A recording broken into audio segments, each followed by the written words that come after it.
10 menu bukber di rumah, nikmat tapi hemat di bulan puasa, ibu wajib tahu. Sebelum lanjut, klik dulu tombol like dan subscribe ya, dan bantu share ke teman-teman lain. Makasih. Yuk, langsung lanjut. Apa kabar? Ibu-ibu semua, semoga sehat dan tangguh selalu ya. Halo ibu-ibu semua, apa kabarnya? Dompet menjelang bulan suci yang penuh berkah, tapi juga penuh kenaikan harga sembako ini, rasanya baru kemarin kita tenang. Tenang saja? Sekarang harga cabai sudah mulai balapan dengan harga emas batangan sampai bikin kita harus putar otak 2 kali setiap mau belanja ke pasar. Padahal saat Ramadan tiba, keinginan untuk memberikan yang terbaik buat keluarga itu rasanya meledak-ledak. Tapi realitanya anggaran belanja seringkali teriak minta tolong karena inflasi yang tidak main-main. Ibu pasti tahu kalau belakangan ini banyak berita di media sosial yang membahas soal kenaikan harga pangan yang sangat drastis dan menantang kreativitas para istri di dapur. Salah satu artikel kesehatan dan ekonomi keluarga menyebutkan bahwa memasak sendiri di rumah bisa menghemat pengeluaran sampai 50% dibandingkan harus selalu beli makanan di luar atau ikut buka puasa bersama yang harganya selangit. Itulah sebabnya pembahasan kita kali ini penting sekali supaya ibu tetap bisa jadi pahlawan di meja makan tanpa harus menguras tabungan pendidikan anak. Menu pertama yang wajib ada adalah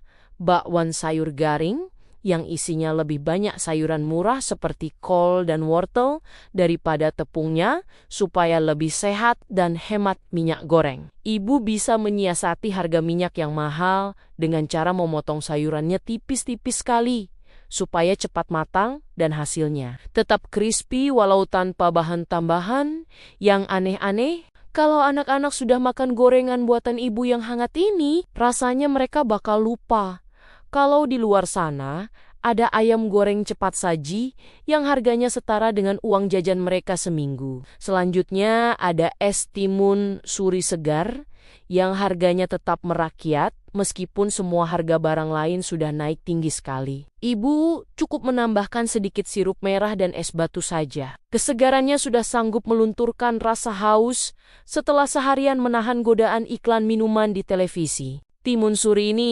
teksturnya sangat lembut dan aman di lambung. Jadi ibu tidak perlu khawatir perut keluarga kaget saat waktu berbuka tiba. Menu ketiga yang tidak kalah nikmat adalah kolak pisang.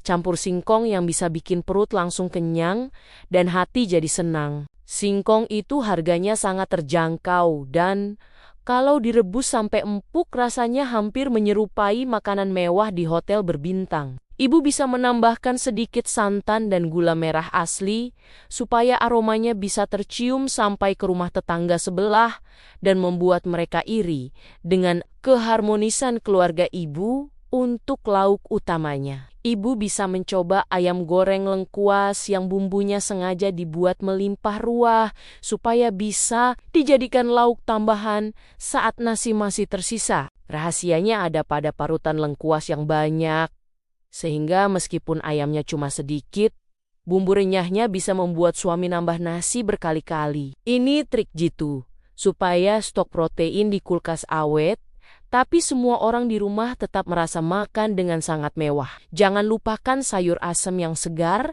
dan bisa menyatukan berbagai jenis potongan sayuran sisa di dalam kulkas menjadi satu hidangan yang menggugah selera. Segarnya air asam Jawa dipadukan dengan rasa pedas manis dari kuahnya benar-benar menjadi penawar rasa lelah ibu setelah seharian mengurus rumah tangga tanpa henti. Sayur ini adalah bukti kalau masakan sederhana bisa jadi luar biasa kalau dimasak dengan penuh cinta dan sedikit tambahan terasi yang wangi. Menu keenam adalah sambal terasi dan lalapan segar yang kalau sudah ada di meja makan, menu lain rasanya cuma jadi pemeran pembantu saja. Ibu bisa memanfaatkan daun singkong atau kacang panjang yang harganya hanya beberapa ribu rupiah saja per ikat untuk dijadikan teman setia si sambal pedas. Makan pakai tangan sambil lesehan bersama anak dan suami di ruang tamu akan menciptakan memori yang jauh lebih mahal daripada makan di restoran mewah manapun. Menu ketujuh yang sangat logis untuk menghemat budget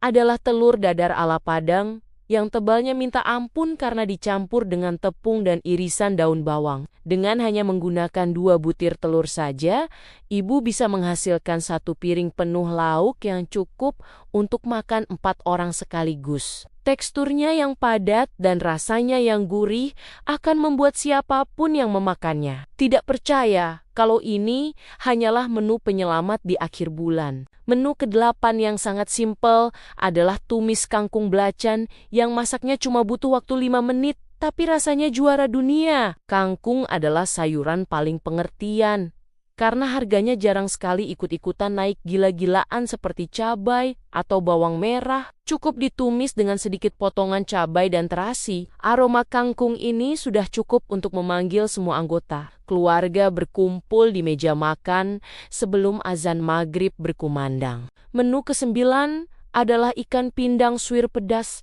yang rasanya sangat nendang dan pastinya bikin tagihan belanja bulanan tetap aman terkendali. Ikan pindang biasanya dijual dalam kemasan besek kecil yang harganya sangat murah, namun mengandung gizi yang sangat tinggi untuk pertumbuhan anak-anak. Dengan menyuir-nyuir daging ikannya, ibu sudah berhasil memastikan setiap suapan nasi akan mendapatkan jatah protein yang merata tanpa ada yang berebut. Menu terakhir sebagai penutup yang manis adalah puding susu sederhana yang dibuat dari bahan instan tapi dihias dengan potongan buah kecil di atasnya. Anak-anak pasti akan sangat senang melihat hidangan penutup yang cantik ini dan merasa ibu adalah koki terhebat di seluruh dunia. Membuat puding sendiri jauh lebih higienis dan pastinya lebih hemat daripada membeli jajanan di pasar kaget yang terkadang kualitas gulanya kita tidak tahu pasti. Menjadi seorang ibu di zaman sekarang memang menuntut kita untuk memiliki gelar sarjana manajemen keuangan dadakan.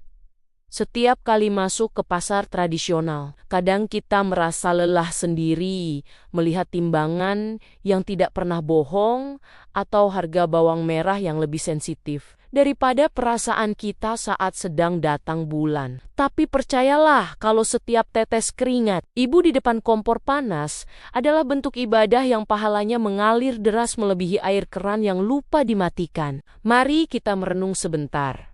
Bukankah kebahagiaan itu sebenarnya bukan terletak pada seberapa mahal menu buka puasa yang kita sajikan di atas meja? Kebahagiaan sejati adalah saat kita melihat suami tersenyum puas dan anak-anak makan dengan lahap sambil bercanda, meskipun menu yang tersaji hanya masakan sederhana hasil kreativitas ibu. Terkadang kita terlalu sibuk membandingkan dapur kita dengan dapur orang lain di media sosial, padahal yang paling penting adalah rasa syukur yang kita punya. Tetaplah semangat menjalani peran sebagai ratu rumah tangga yang bijak dalam mengelola keuangan keluarga di bulan Ramadan yang suci ini. Jangan biarkan kenaikan harga barang merampas keceriaan kita dalam menyambut waktu berbuka bersama orang-orang tersayang di rumah. Ibu adalah sosok hebat yang mampu mengubah bahan makanan sederhana menjadi hidangan istimewa. Jadi, mari kita hadapi tantangan dapur ini dengan senyuman dan doa yang tulus. Apakah ibu punya ide menu hemat lain yang sering menjadi andalan di rumah saat tanggal tua melanda? Demikian cerita kita kali ini. Sampai ketemu lagi di episode berikutnya. Di cerita dan episode yang lebih menarik, pokoknya tetap semangat ya Bu.